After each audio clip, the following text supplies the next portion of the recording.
বিচারের মাঠে আল্লাহ বলবেন, আদম সন্তান, তোমার পাপ যত আমার ক্ষমা তত, তোমার পাপ যত আমার ক্ষমা তত, তোমার যেই পরিমাণ পাপ আমার সেই পরিমাণ ক্ষমা, তোমার যেই পরিমাণ পাপ আমার সেই পরিমাণ ক্ষমা, যদি শিরক না থাকে।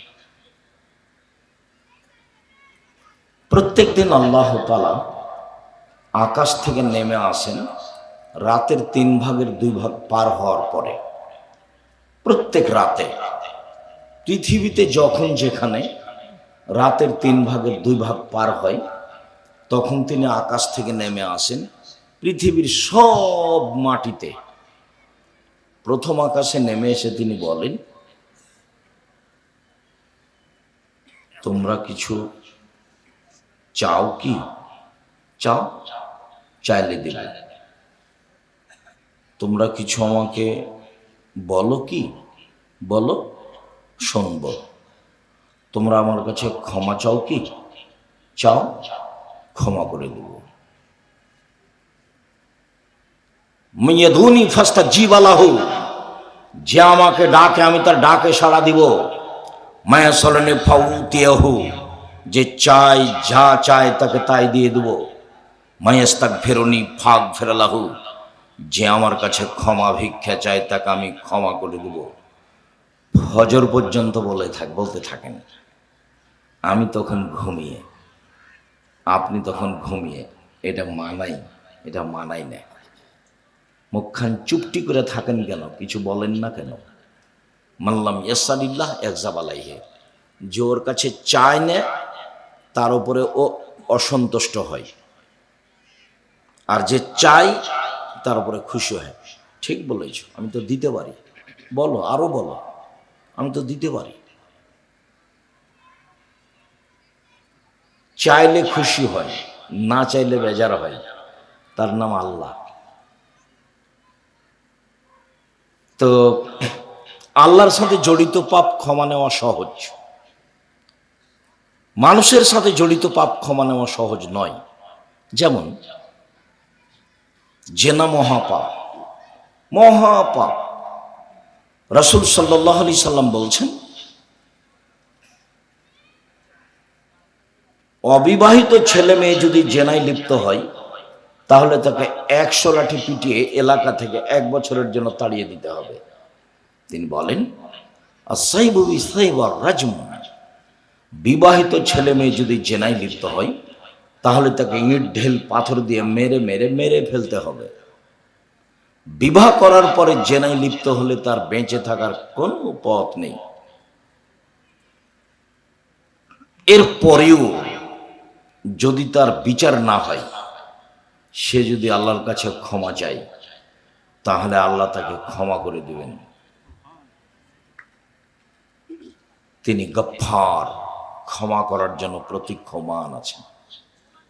মাইয়াস্তাগফিরুনি ফাগফির লাহু, কে আমার কাছে ক্ষমা চাই তাকে আমি ক্ষমা করে দেব।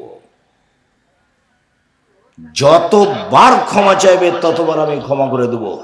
আমার ইজ্জতের কসম, আমার সম্মানের কসম, আমার মর্যাদার কসম, আমার উচ্চতার কসম, আদম সন্তান যতবার আমার কাছে ক্ষমা চাইবে ততবার ক্ষমা করে দেব। পাপ যত বড়ই হোক না কেন আমি পরোয়া করি না। আর যদি মানুষের সাথে জড়িত পাপ হয়, দোকানে বসে আড্ডা পিটছেন আর বলছেন অমুক ব্যক্তি খারাপ, বললেন খারাপ, এখন ক্ষমা নেন দেখি, চলে যান এবছর উমরাই দিয়ে আর আসিয়েন না। কিয়ামত পর্যন্ত কাবা ঘরে গিলাপ ধরে বলতে থাকেন যে আল্লাহ আমি অমুকের বদনাম করেছি, ক্ষমা করে দাও। আপনার মরা পর্যন্ত ক্ষমা চাইতে চাইতে যদি কোনোদিন ক্ষমা হয়ে যায় তাহলে ইসলাম ধর্ম মিথ্যা, ইসলাম ধর্ম সত্য নয়। আপনি মানুষের বদনাম করেছেন, আল্লাহর কাছে কান্নাকাটি করে ক্ষমা হবে না, এটাই চূড়ান্ত। কোথায় ক্ষমা আছে? যার বদনাম করেছেন সেখানে ক্ষমা চান। এই ছেলে, ওই যে পিছন দিকে কথা বলছে তুমি শুনতে পাও না? তোমরা যারা দায়িত্ব পালন করছো তারা কি করছো? ওই যে পিছনে গল্প করছে, তার তো হিসাব নেই। গত বছর আসা যায়নি সেজন্য মন্তব্যের শেষ ছিল না। আজকে উপস্থিত হয়েছি ঠিকই নিজ নিজ স্থানে গল্প করছি। আপনার গল্প শুনতে এসেছি আমি? আপনাকে আমি ধর্তব্যে রাখি কোনোদিন? না, ভুল হিসাব আপনার। আপনি আমাকে গল্প দেখাচ্ছেন কেন? আপনাকে তো আমি সম্মান করতে চাই, আপনি নিজেকে পশু প্রাণীর মতো দেখাচ্ছেন কেন?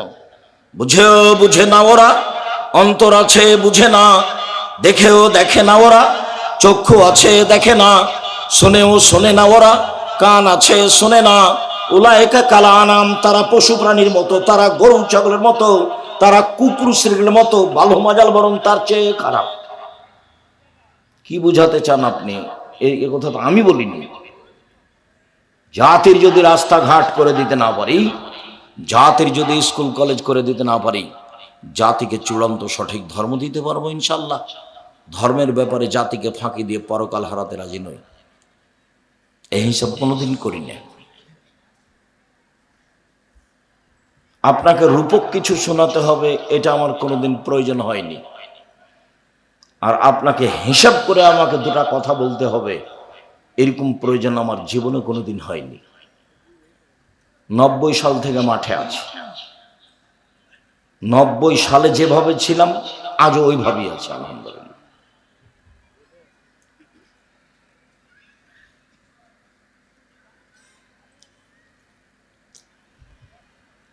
আমি যে বসে থেকে মাথায় হাত দিয়েছি এই কথার আগে যে আমি কিছুই বলিনি তা নয়, আমি বলেছি যখন আসবে সামনে তখন কি করবেন, দাঁড়িয়ে সম্মান জানাবেন। তা হাসি দিয়ে উত্তর দিয়েছে, মুখে বলেনি। তখন আমি বলেছি অল্প দিন বাঁচতে এসব পরকাল হারাতে রাজি নয়, যা হবে হবে। অল্প দিন বাঁচতে এসব পরকাল হারাতে রাজি নয়। মরাতে একদিন লাগবে, আজ হোক আর কাল হোক, সেই প্রস্তুতি নিয়েই থাকতে হবে। যেহেতু মরাই লাগবে, শ্বাস বন্ধ হইলে দাপট শেষ। 17 বছরের ক্ষমতা তো আপনি দেখলেন 45 মিনিট। 17 বছরের ক্ষমতার সময় কতটুকু? 45 মিনিট। খুলনার অঘোষিত সম্রাট এরশাদ শিকদার মাথায় হাত দিতে পারেনি মেয়ে, আর ফেরাউন 1700 বছর নেতৃত্ব দেওয়ার পরে 2-3 মিনিট, এই ডুবলো নেই, 2-3 মিনিট ক্ষমতা দেখিয়ে, দাপট দেখিয়ে, অন্যায় অবিচার করে, জুলুম করে, নির্যাতন করে, রাহাজানি করে, মানুষের বদনাম গীবাত করে, মানুষের প্রতি অন্যায় অবিচার করে, মানুষকে জেল হাজতে দিয়ে বেঁচে থাকার চেষ্টা করবেন না। মাটির মানুষ, বাস কালকে চলে যেতে হবে, নরম হয়ে অল্প উপার্জন করেন। উপার্জনের পথ 4টে। একটা দিন মজুরি, সন্ধ্যায় টাকা শেষ হবে, করেন, মরলেই শেষ। আর একটা চাকরি, সাধারণত 25 দিনের বেতন শেষ হবে, 5 দিন ধার কর্জে যাবে। আর একটা হলো জমি চাষ, হয় সমান সমান, না হয় লস। আর একটা হলো ব্যবসা। তখন আল্লাহ রসুল বললেন, সত্যবাদী বিশ্বস্ত ব্যবসায়ীরা নবীগণের সাথে জান্নাতে থাকবেন। আবার কেমন উপার্জন, অবাক উপার্জন। ব্যবসা বাদাম বিক্রিও হতে পারে, ব্যবসা বিদেশের সাথে ইনপুট লাইসেন্সেও হতে পারে। বড় থেকে বড়, ছোট থেকে ছোট, যে ব্যবসায় প্রতারণা নেই, ধোকা ফাঁকি নেই, সে ব্যবসায়ী নবীগণের সাথে থাকবেন। আমি এ কথা বলিনি, এ কথা মুহাম্মদ সাল্লাল্লাহু আলাইহি সাল্লাম বলেছেন। সম্মানিত দিনী ভাই বোন, অল্প দিন বাঁচতে এসে কারো ক্ষতি করার চেষ্টা করবেন না। যে না যত বড়ই পাপ হোক, যদি আল্লাহকে বলে আল্লাহ আমার ভুল হয়েছে, আমি জিন্দেগিতে এই কাজে আর যাব না, ইনশাল্লাহ এই পাপ ক্ষমা হবে। সুদ মহাপাপ। সুদের পাপের ভাষা শুনলে অবাক হতে হয়। পৃথিবীতে সুদের পাপের ভাষা যেমন, এরকম কোন পাপের সাথে ভাষা আল্লাহর নবী উল্লেখ করেননি। অবাক ভাষা। তিনি বলছেন মা একলো দিরহাম রেবা ইয়ালাম আসাদ্দমিন সিতাতীয় সালাসিনা জিনিয়া, কেউ যদি জেনে শুনে 1 টাকা সুদ খায়, 36 বার জেনা করে যত পাপ হবে, 1 টাকা সুদ খেলে তার চেয়ে বেশি পাপ হবে। 36 বার জেনা করে যত পাপ হবে। জেনার পাপ তো একটু আগে জানলেন। অবিবাহিত অবস্থায় যদি জেনা করে 100 লাঠি পিটিয়ে 1 বছরের জন্য এলাকা থেকে তাড়িয়ে দিতে হবে। আর বিবাহিত পুরুষ নারী যদি জেনা করে, তাহলে তাকে ইট ঢেল পাথর দিয়ে মেরে ফেলতে হবে, তার বেঁচে থাকার কোনো সুযোগ নেই। আর এখন রাসূল সাল্লাল্লাহু আলাইহি ওয়াসাল্লাম যেভাবে বলছেন, তাতে মানুষ যদি 1 টাকা সুদ খায়, 36 বার জেনা করলে যত পাপ হবে, 1 টাকা সুদ খেলে তার চেয়ে বেশি পাপ হবে। আবার তিনি বলছেন আর রেবা সাবুনা জুজান আইসারাহা আইন করাজুল উম্মাহু, সুদের পাপের 70টি ভাগ রয়েছে, ছোট থেকে বড়, বড় থেকে ছোট। সবচেয়ে ছোট পাপ হলো মার সাথে জেনা করলে যেমন পাপ হয়। দেখেন তো ভাষা। পৃথিবীতে সবচেয়ে মহাপাপ শিরক, কিন্তু ভাষা এরকম নয়। পৃথিবীর দ্বিতীয় মহাপাপ বাপ মায়ের অবাধ্য চলা, কিন্তু ভাষা এমন নয়। পৃথিবীর তৃতীয় মহাপাপ মিথ্যা সাক্ষী দেওয়া, কিন্তু ভাষা এমন নয়। পৃথিবীর চতুর্থ মহাপাপ মানুষকে হত্যা করা, কিন্তু ভাষা এমন নয়। অবাক হতে হয় সুদের পাপের ভাষা। সুদ খেতে খেতে খেতে বাড়ি গাড়ি করেছে, অনেক কোটি কোটি টাকা সুদের ব্যাপার। আজকে রাতে বলছে আল্লাহ আমার ভুল হয়েছে, আমি আর জীবনে কোনোদিন সুদ খাবো না, লেনদেন বন্ধ করলাম, তুমি আমাকে মাফ করো, ইনশাল্লাহ ক্ষমা হয়ে যাবে। তোমার পাপ যত আমার ক্ষমা তত, তোমার পাপ যত আমার ক্ষমা তত, তোমার যেই পরিমাণ পাপ আমার সেই পরিমাণ ক্ষমা, তোমার যেই পরিমাণ পাপ আমার সেই পরিমাণ ক্ষমা। আদম সন্তান, আমি পরোয়া করি না তুমি কত বড় পাপী, তুমি যেভাবে ডাকো আমি সেভাবে থাকি। আদম সন্তান, আমি পরোয়া করি না তুমি কত বড় পাপী, তুমি যেভাবে ডাকো আমি সেভাবে থাকি, তুমি যেভাবে বলো আমি সেভাবে শুনি। আমি পরোয়া করি না তুমি কত বড় পাপী। আমার সম্মানের কসম, আমার ইজ্জতের কসম, আমার মর্যাদার কসম, আমার উচ্চতার কসম, আদম সন্তান ক্ষমা চাইলেই আমি ক্ষমা করে দেব। আস্তাগফিরুল্লাহ ওয়া আতুবু ইলাইহি, আস্তাগফিরুল্লাহাল্লাযী লা ইলাহা ইল্লা হুয়াল হাইয়ুল কাইয়্যুম ওয়া আতুবু ইলাইহি, রব্বিগফিরলি ওয়া তুব আলাইয়া ইন্নাকা আনতাত তাওয়াবুল গফুর। আল্লাহুম্মা আনতা রব্বি লা ইলাহা ইল্লা আনতা খালাকতানি ওয়া আনা আবদুকা ওয়া আনা আলা আহদিকা ওয়া ওয়াদিকা মাসতাতাতু আউযু বিকা মিন শাররি মা সানাতু আবুউ লাকা বিনি'মাতিকা আলাইয়া ওয়া আবুউ বিযামবি ফাগফিরলি ফাইন্নাহু লা ইয়াগফিরুয যুনুবা ইল্লা আনতা। আল্লাহ রাসূল বলছেন সাইয়্যিদুল ইস্তিগফার, এটা হলো ক্ষমা চাওয়ার সর্দার। আল্লাহ রাসূলের মুখের ভাষা। বুখারী মুসলিম, সাইয়্যিদুল ইস্তিগফার, ক্ষমা চাওয়ার সর্দার। যত মাধ্যম আছে ক্ষমা চাওয়ার, তার বড় সবচেয়ে বড় মাধ্যম কোনটা? আল্লাহুম্মা আনতা রাব্বি লা ইলাহা ইল্লা আনতা খালাকতানি, সাইয়্যিদুল ইস্তিগফার। আরবি শব্দ সাইয়্যিদুল ইস্তিগফার, ক্ষমা চাওয়ার সর্দার। আপনি মানুষের বদনাম করেছেন, গীবাত করেছেন, চুগলখড়ি করেছেন, এর কথা ওখানে বলেন, ওর কথা এখানে বলেন, এই পাপ ক্ষমা চানা জীবন ক্ষমা হবে না। মহান আল্লাহ বলেন ওয়াইলুল লিকুল্লি হুমাযাতিল লুমাযা, সামনে বদনাম করে যারা, পিছনে বদনাম করে যারা, ওয়াইল নামক জাহান্নামে যাবে তারা। বদনাম করে যারা সুনিশ্চিত ধ্বংস হবে তারা, জাহান্নামে যাবে তারা। জুবাইর ইবনে মুতাইম রাদিয়াল্লাহু তাআলা আনহু বলেন, রাসূল সাল্লাল্লাহু আলাইহি ওয়াসাল্লাম বলেছেন, লা ইয়াদখুলুল জান্নাতা কাত্তাত ওয়া ফি রিওয়ায়াতিন নাম্মাম, গীবাত করে যারা তারা জান্নাতে প্রবেশ করবে না। যারা চগলখড়ি করে, এখানকার কথা ওখানে লাগাই, ওখানকার কথা এখানে লাগাই, সমাজ নষ্ট করে যারা, এরা জান্নাতে যাবে না। বুখারী মুসলিম। শুনুন, সাহল ইবনে সাদ রাদিয়াল্লাহু তাআলা আনহু বলেন, রাসূল সাল্লাল্লাহু আলাইহি ওয়াসাল্লাম বলেছেন, মান ইয়াজমান লি মা বাইনা লাহিয়াইহি ওয়া মা বাইনা রিজলাইহি আজমালাহুল জান্নাহ। পৃথিবীর মানুষ, তোমরা দুইটি জিম্মেদারি গ্রহণ করো। আমি তোমাদেরকে জান্নাতে নিয়ে যাওয়ার জন্য জিম্মেদারি নিলাম। কিভাবে জান্নাতে নিয়ে যাব সেটা আমার ব্যাপার, তবে তোমরা দুইটা জিনিসের জিম্মেদারি গ্রহণ করো। এক,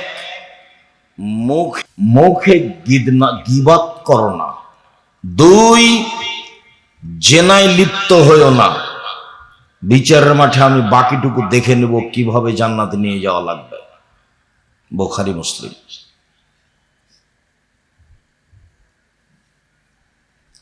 রাসূল সাল্লাল্লাহু আলাইহি ওয়াসাল্লাম তার চাচাকে বলছেন, চাচা, খালি বলেন না লা ইলাহা ইল্লাল্লাহ, বাকিটুকু আমি দেখব বিচারের মাঠে কিভাবে আপনাকে জান্নাতে নিয়ে যাওয়া লাগে।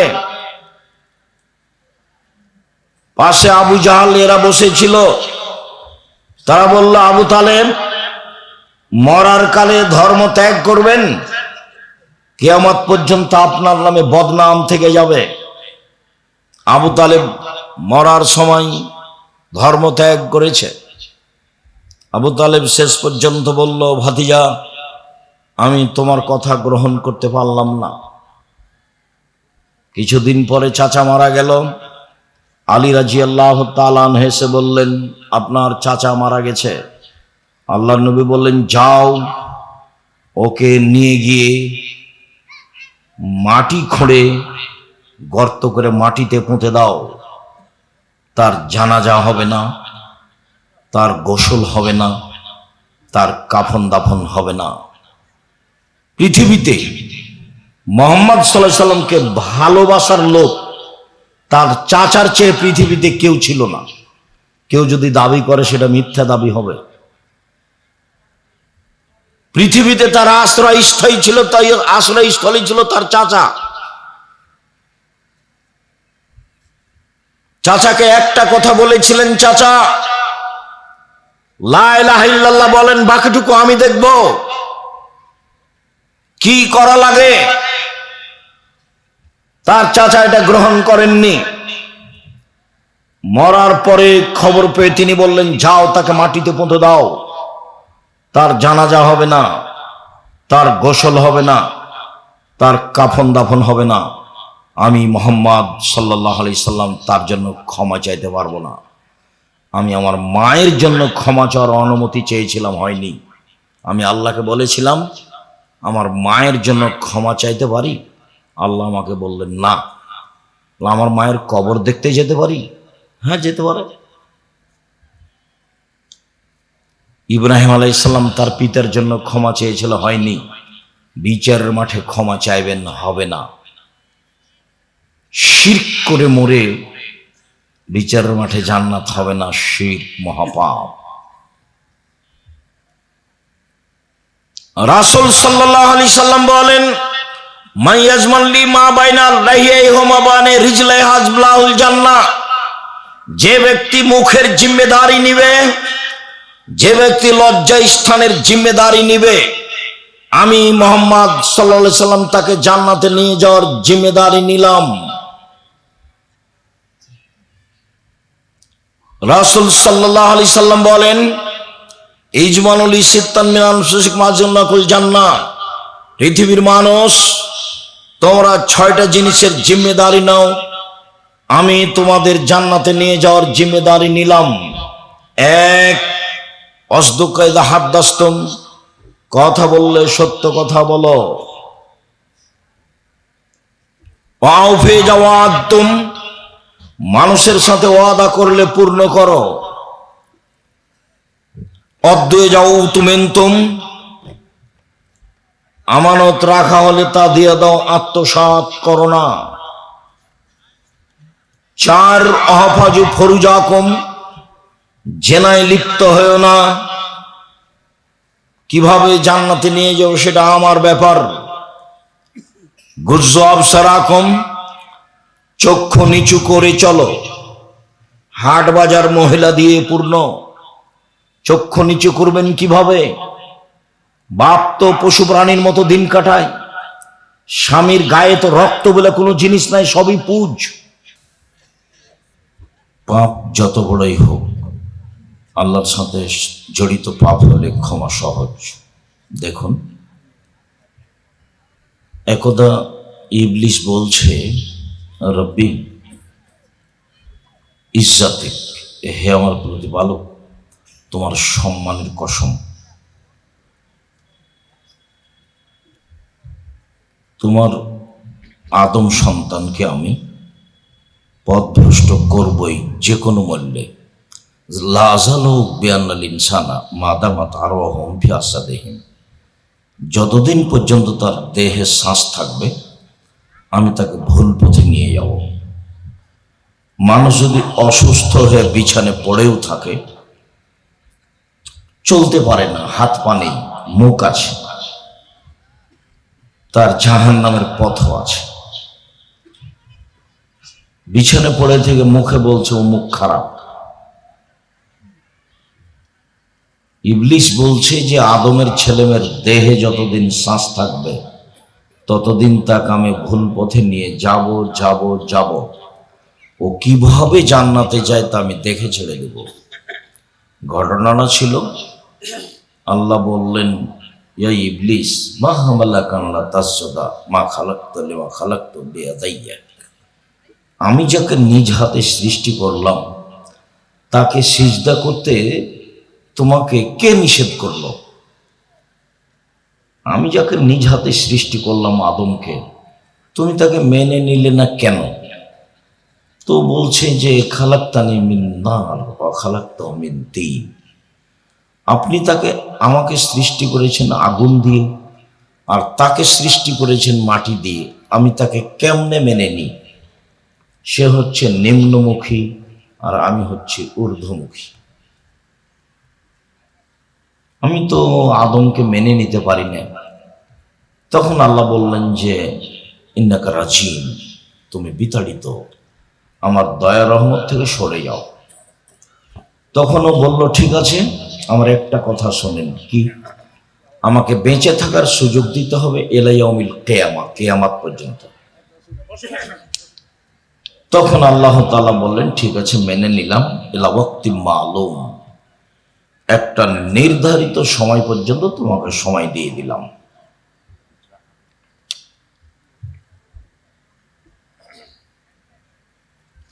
একটা নির্ধারিত সময় পর্যন্ত তোমাকে সময় দিয়ে দিলাম। তবে আল্লাহ ইবলিসের কথা মেনেই নিলেন। ভাষা ছিল কিয়ামত পর্যন্ত, আল্লাহ বললেন যে একটা সময় পর্যন্ত, তো মেনেই নিলেন আল্লাহ। যখন আল্লাহ তার কথা মেনে নিলেন তখন ইবলিস বলছে, বলার ঢংটা দেখেন, রব্বি, হে আমার প্রতিপালক। কে বলছে এটা? ইবলিস। ভাষাটা দেখেন, রব্বি, হে আমার প্রতিপালক, ইজ্জাতিক, তোমার সম্মানের কসম। তাহলে ও আল্লাহকে ভালো চিনে। ইজ্জাতিক, তোমার সম্মানের কসম।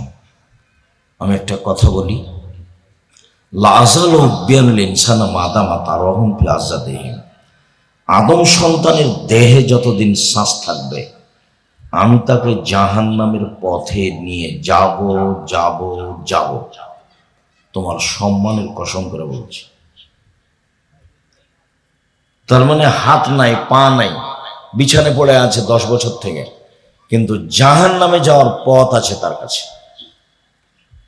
এ বললো খুব খারাপ, বা ওকে ভোট দিও না, ওকে ভোট দাও, একটা কিছু বলল।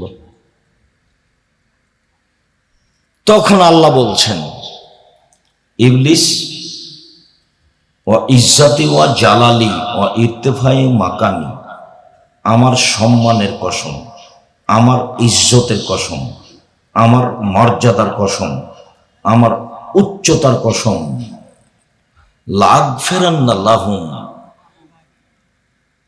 মাস্তাগফারুনি, ও আমাকে যতবার ক্ষমা চাইবে, ও আমার কাছে যতবার ক্ষমা চাইবে, ততবার আমি ক্ষমা করে দেব। আদম সন্তান আমার কাছে যতবার ক্ষমা চাইবে, ততবার ক্ষমা করে দেব। আর একটু বলি, আনাস রাদিয়াল্লাহু তাআলা আনহু বলেন, একদা আল্লাহ রাসূল বললেন, জব নাদম মা দাওয়াতানি ও রাজাউতানি গাফারতু লাকা ওয়ালা উবালি।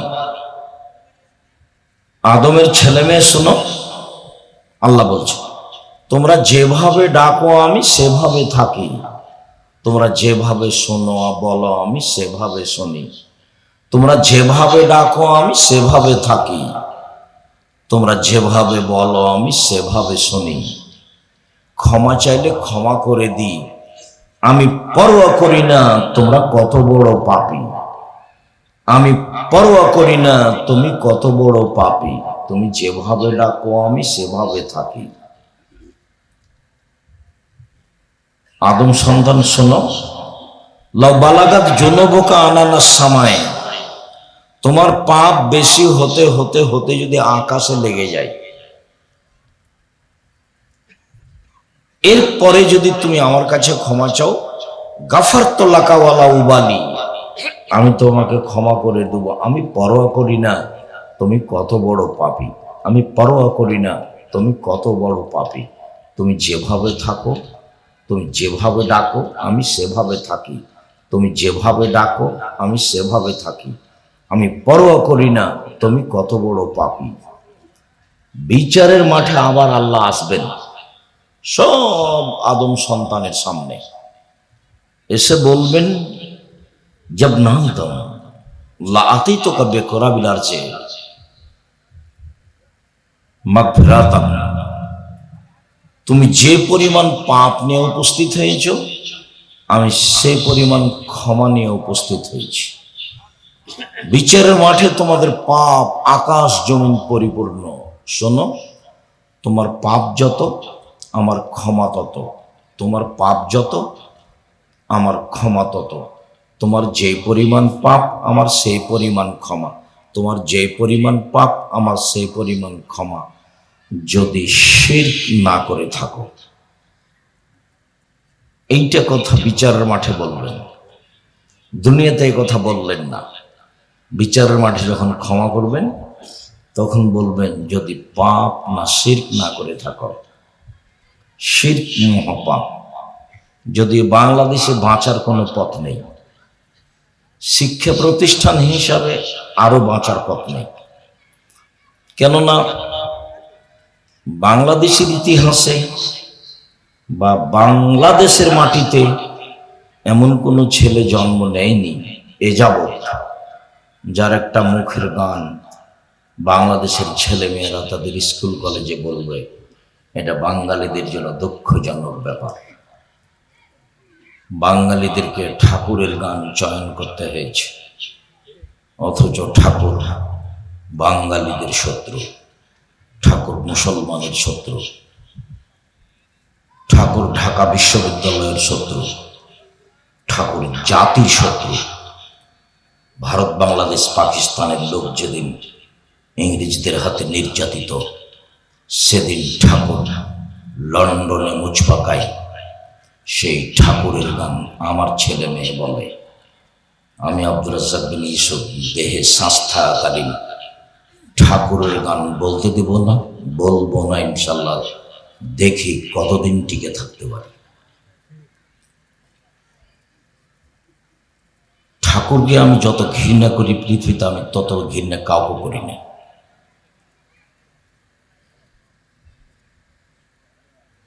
ঠাকুর যতবার বলেছে ও কালিমা তোমার আকাশ, ও কালিমা তোমার বাতাস, কালিমার আকাশ বাতাস নয়। আমাকে ভুল বুঝাবেন না, আপনার বিদ্যাকে আমি কবর দিতে এসেছি। 90 সাল থেকে আপনার বিদ্যাকে আমি আমার পায়ের নিচে রেখেছি, আপনি মনে কিছু নেবেন না। সম্মানিত দিনী ভাই বোন, আপনার রাগ করার কিছু নেই। বাঙালি মানুষ আপনি, আপনার রাগ করার কি আছে? আপনার জীবনটাই শিরকের সাথে জড়া। আমি তো দিবস পালন করলে মক্কা বিজয়ের দিন করতাম। আমি মুসলিম, আমি যদি কোনো দিবস পালন করতাম তো কোন দিন করতাম? আমি মক্কা বিজয়ের দিন করতাম। আমার মুসলমান হিসাবে দিবস পালনের দিন মক্কা বিজয়ের চেয়ে আমার কাছে কোনো দিন পছন্দনীয় নয়। সাথে সাথে আমি যদি শহীদ মিনার তৈরি করতাম, কার করতাম? হামজার করতাম। আল্লাহ রাসূল বলছেন সৈয়দুশ শুহাদায়ে হামজা ইবনে আব্দুল মুত্তালিব, শহীদদের সর্দার হামজা ইবনে আব্দুল মুত্তালিব। পৃথিবীতে যত শহীদ হয়েছে, যত শহীদ হচ্ছে, কিয়ামত পর্যন্ত যত শহীদ হবে, সবার সর্দার কে? হামজা রাদিয়াল্লাহু তাআলা আনহু। যেহেতু আমি তার করি না, কিয়ামত পর্যন্ত কারোর জন্য করব না, দেহে শ্বাস থাকাকালীন করব না ইনশাআল্লাহ।